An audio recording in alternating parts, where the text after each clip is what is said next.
this morning to late tomorrow evening. Impacts at 9.5 feet. Barkley and Messerly Road south of the Warren Airport in Braceville floods. Milton Road will be threatened. Additional details at 1 a.m. Eastern Daylight Time Sunday the stage was 8.8 feet.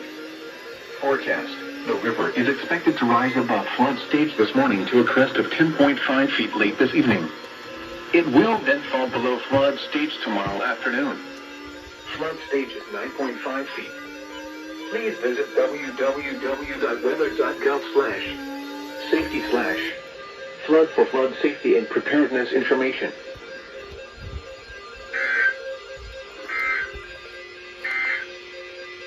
The current time is 7.